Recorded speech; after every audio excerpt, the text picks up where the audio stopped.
तो दोस्तों मेरा नाम है राहुल। स्वागत है आपका टेक्निकल वर्क यूट्यूब चैनल पर। दोस्तों अगर आपके फ़ैन की स्पीड भी कम हो गई है, स्लो चलने लगा है, तो फ़ैन की स्पीड को कैसे बढ़ाना है, फ़ैन की स्पीड को दुगना कैसे करना है, इस वीडियो में बताने वाला हूँ। जो हमारा फ़ैन होता है इसके अंदर जो कैपेसिटर लगा होता है वो कैपेसिटर वीक हो जाता है, जिसकी वजह से हमारा फ़ैन स्लो चलने लग जाता है।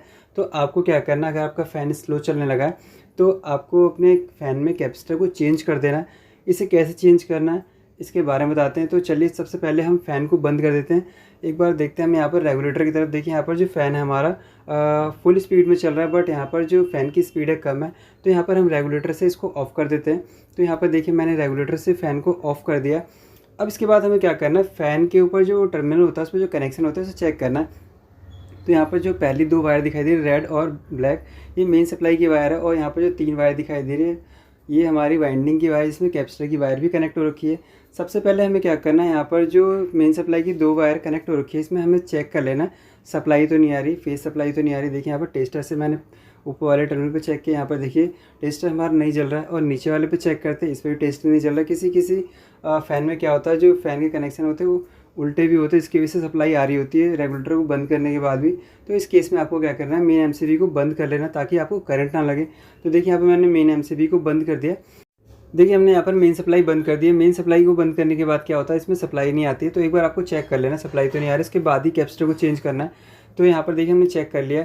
जैसे कि यहाँ पर जो हमारा फ़ैन होता है उसके अंदर 2.5 माइक्रो फैराड का कैपेसिटर लगा होता है, 2.5 माइक्रो फैराड का। तो हमें वो मार्केट से परचेज़ कर लेना है। और यहाँ पर देखिए कैपेसिटर की जो वायर आपको चेक कर लेना किस टर्मिनल पे कनेक्ट है। देखिए एक वायर बीच वाले टर्मिनल पे और दूसरी वायर यहाँ पर नीचे वाले टर्मिनल पे कनेक्ट हो रखी है वाइंडिंग वाली वायर के साथ। यहाँ पर देखिए 2.5 माइक्रोफैराड का कैपेसिटर ले लिया हेवेल्स कंपनी का। अब हमें क्या करना है, यहाँ पर जो पुराने वाले कैपेसिटर की वायर है एक एक करके हमें वायर को निकाल के दूसरा कैपेसिटर हमें इसमें लगाना है। देखिए एक वायर को बीच वाले टर्मिनल से निकाल दिया। अब नए वाले कैपेसिटर की एक वायर को हमें बीच वाले टर्मिनल के साथ में लगाना है, जो कि यहाँ पर ब्लैक वाली वायर के साथ में कनेक्ट थी। वापस देखिए मैं कनेक्ट कर देता हूँ और इसे बीच वाले टर्मिनल पर लगा देता हूँ। हमें क्या करना है, एक एक करके चेंज करना। अगर आप दोनों वायर को एक साथ निकाल देते हैं, बीच वाले और नीचे वाले टर्मिनल की वायर को, अगर वाइंडिंग की वायर के कनेक्शन ऊपर नीचे जाते हैं तो जो आपका फ़ैन है वो उल्टा चलने लगेगा। इसीलिए मैं एक एक करके बता रहा हूँ ताकि कोई कन्फ्यूज़न ना हो। तो देखिए यहाँ पर जो पुराने वाले कैपेसिटर की जो दूसरी वायर थी वो नीचे वाले टर्मिनल पे कनेक्ट थी, जो कि रेड वाली वायर के साथ में कनेक्ट थी। देखिए यहाँ पर निकाल दिया। अब यहाँ पर हमें इस कैपेसिटर की दूसरी वाली वायर को नीचे वाले टर्मिनल पे कनेक्ट करना है, जो कि रेड वाली वायर के साथ में कनेक्ट थी। बस हमें इतना ही करना है, पुराने कैपेसिटर की वायर को वहाँ से निकाल के उसकी जगह पर नए कैपेसिटर की वायर को लगा देना। और देखिए यहाँ पर जो हमारा कनेक्शन है कंप्लीट हो चुका है। देखिए एक बार और पास से हम देखते हैं, एक कैपेसिटर की वायर हम बीच वाले टर्मिनल पर लगाए थे और एक कैपेसिटर की वायर यहाँ पर नीचे वाले टर्मिनल पर लगाए थे। आपको ध्यान देना है जो वाइंडिंग की वायर जैसे कनेक्ट हो रखी है वैसी ही होनी चाहिए। अगर ऊपर नीचे हो गई तो फिर जो हमारा फ़ैन है वो उल्टा चलने लगे, इस बात का ध्यान रखना है। जैसे ही मैंने बताया एक एक करके वायर अगर चेंज करते तो ये कन्फ्यूज़न नहीं होगी। तो देखिए यहाँ पर इसके जो कैपेसिटर है इसको हम इसमें फ़िक्स कर देते। देखिए यहाँ पर मैंने फ़िक्स कर दिया। यहाँ पर जैसे कि मैंने बताया यहाँ पर 2.5 माइक्रोफैराड का जो हमने कैपेसिटर है वो चेंज कर दिया है। आपको इसी तरह से चेंज कर लेना। अगर आपको चेंज करने में प्रॉब्लम आ रही है तो आप कमेंट करके पूछ सकते हैं।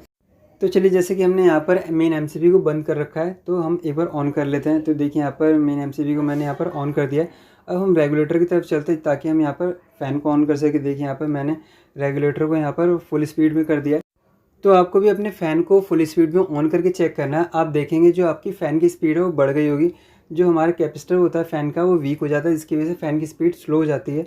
और फ़ैन के कैपेसिटर को चेंज करने के बाद जो फ़ैन की स्पीड होती है बढ़ जाती है। तो आपको इस तरह से चेंज कर लेना। अगर आपको फिर भी चेंज करने में या कनेक्शन करने में प्रॉब्लम आ रही तो आप कमेंट करके पूछ सकते हैं।